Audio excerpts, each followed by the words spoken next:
Mokuyu Mutumba Colefé para quem é filho de santo, a bênção para quem é de a bênção, uma boa tarde, um bom dia, uma boa noite para você que está aqui acompanhando o canal da Cabocla. Na minha Mida Butsu, para quem é do budismo, hoje a gente está aqui retomando a leitura de um mito célebre da tradição canônica da filosofia através de uma forma pelo menos canônica e um pouco mais desperta para aquilo que pode ser e será de brasileiro nessa história que fazemos nossa, que é a história da filosofia. O mito da caverna apresenta duas dificuldades de leitura para quem não está habituado com a atividade da docência, ou seja, não está habituado como é difícil o saber sobre o que a gente vai fazer quando vai dar aula. Há, no mito da caverna, uma investigação de duas imposições. Primeiro, o prisioneiro que está dentro da caverna, ele precisa sofrer violência para conseguir sair da caverna. E isso é muitas vezes tomado como um fator contraditório do mito em questão. Como que a gente vai sofrer violência para aprender o valor do bem? Se o bem é autoevidente, é uma ideia autoevidente, é maravilhoso por si só, por que que o prisioneiro precisa sofrer violência para sair? Muitas são as explicações possíveis, mas essa não será a nossa questão aqui hoje. A nossa questão aqui hoje é tentar decodificar como que a lei que obriga não obriga, na verdade, a lei convence, através da persuasão, o liberto a voltar para a caverna. Como que se dá essa convenção, né? Como que se dá esse exercício de persuasão que faz com que o liberto, apesar da experiência maravilhosa que ele tem fora da caverna, ele se convença da lei que ordena o retorno à caverna. Portanto, a gente quer investigar por que que no mito da caverna o prisioneiro liberto tem que voltar à caverna e morrer na mão daqueles com os quais ele tinha uma vida miserável. A princípio, a gente tem aqui no Brasil um resquício de uma tradição que me convence bastante, que é a tradição cristã. E isso é um desafio a mais para quem mora no Brasil, porque a tradição cristã, para muitos, é uma tradição que envolve escravidão. E em Pindorama, antes da chegada dos colonizadores, a gente não tinha escravidão. Vivíamos em liberdade, nós, indígenas e posteriormente os quilombola. A aristocracia, sim, era uma hierarquia que forjava os nossos povos. Mas essa hierarquia era com base na saúde, na destreza, na astúcia. Em outras palavras, era com base nas virtudes. A lei que veio impingindo o sangue de Cristo como mais valoroso do que a prazerosa vida com as palmeiras, para muitos é uma lei estranha. Aí surge a questão: se todo mundo aqui era pela lei obrigado a ser feliz, por que raios a gente tem que aceitar a colonização, que é o oposto disso? Por que raios a gente tem que consentir em ter uma lei que nos obriga a estar submisso a uma série de imperativos que nos são estranhos?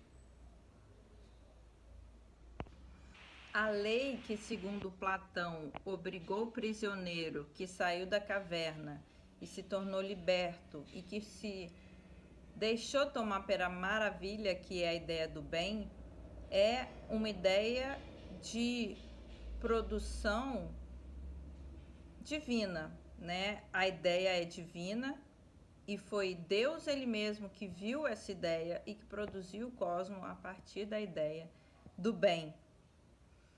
Deus, na tradição cristã, é Jesus.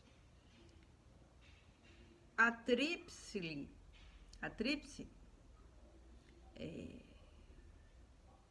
relação de Deus, o Espírito Santo e Jesus é um dos mistérios que atravessa a humanidade. Outro mistério é, se Jesus era hebreu e, portanto, tinha no hebraico a sua língua mátria, por que ele ensinava em grego? Duas obras sagradas estão aqui para nos permitir pensar a respeito. A Torá e o Novo Testamento. O Novo Testamento, escrito em hebraico, e a Torá, escrita em hebraico. Novo Testamento, escrito em grego, e a Torá, escrita em hebraico. As lições de Cristo que quis que fossem compreendidas, primeiro, de acordo com o coração. O coração é capaz de dizer a verdade. E uma verdade que se quer universal, é a verdade do amor. Mas essa verdade muitas vezes é pouco compreendida. Trata-se de uma verdade que não opõe senhor e escravos, como muitos preferem compreender. Trata-se de uma verdade segundo a qual a lei é que todo mundo era obrigado a ser feliz. A lei não condiciona a escravidão. A lei condiciona a liberdade. Então, aquele que se torna cristão, na tradição cristã, ele é obrigado a libertar também a si, e essa liberdade que ele traz no coração, ele dá aos outros, ainda que esses outros não queiram. A catequese cristã, muitas vezes, foi alçada a uma situação de violência.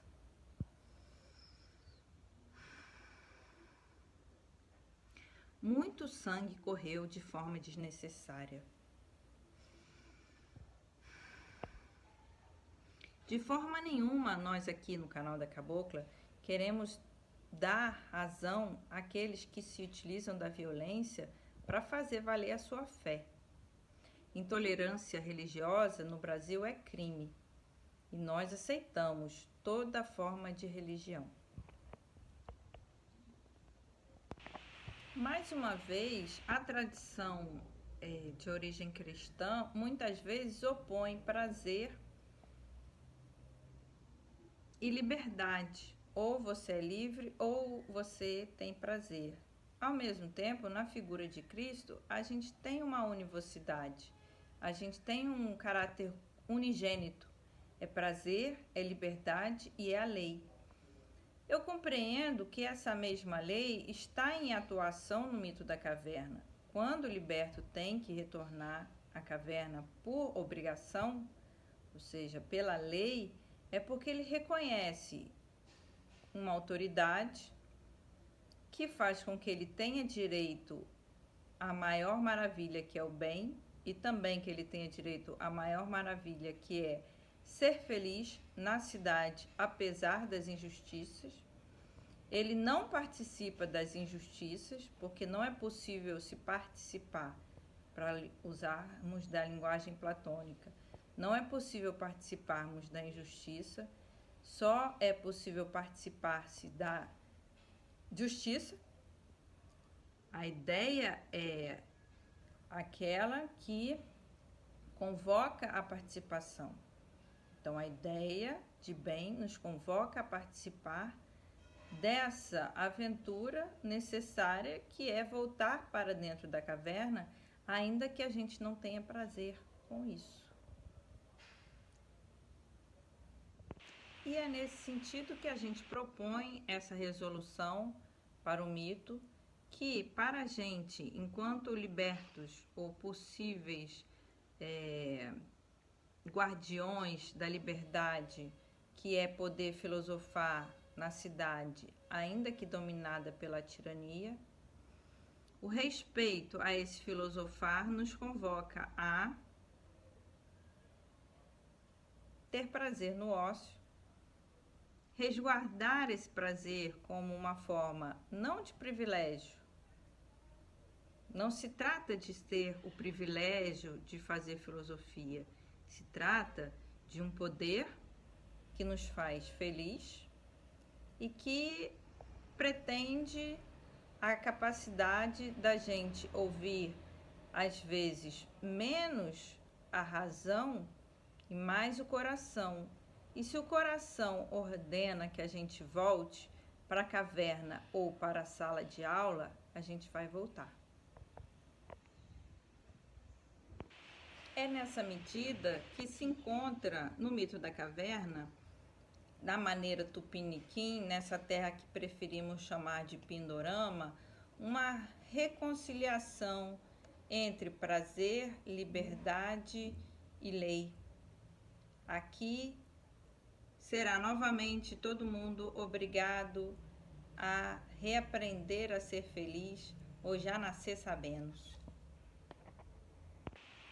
A gente sabe da violência colonial. Pouca gente sabe da violência de que é preciso a gente se munir para lutar contra a violência colonial. Talvez só as lideranças indígenas femininas, as mulheres que estão liderando em suas aldeias, que estão liderando em suas tribos, as nações desse povo, também as nações quilombolas, saibam do caráter violento de que elas precisam se unir para combater o machismo tanto da sociedade patriarcal brasileira quanto da sociedade patriarcal indígena, porque a gente também tem matizes de machismo nas tribos indígenas brasileiras. Por fim, é necessário a gente saber que a consciência do liberto que volta para dentro da caverna no mito homônimo, ele não é comovido pela violência, é a partir de uma consciência. A consciência, ela é, por natureza, uma consciência aversa à violência, ou seja, é por persuasão que o liberto volta para a caverna. Para sair da caverna, sim, é preciso uma violência, segundo Platão, né? É necessário aí uma violência para se sair da caverna. Mas para voltar, não. A gente volta por persuasão, pela convenção e pelo convencimento de que é necessário a gente voltar para libertar os demais, ainda que isso redunde na nossa própria morte. Mokuyu Motumbal Kolefé para quem é filho de santo, Nami Amida Butsu para quem é do budismo, Shalom para quem é do judaísmo, Axé, Saravá. Tamo junto! Um beijo para você que está aqui acompanhando o canal da Cabocla e até mais!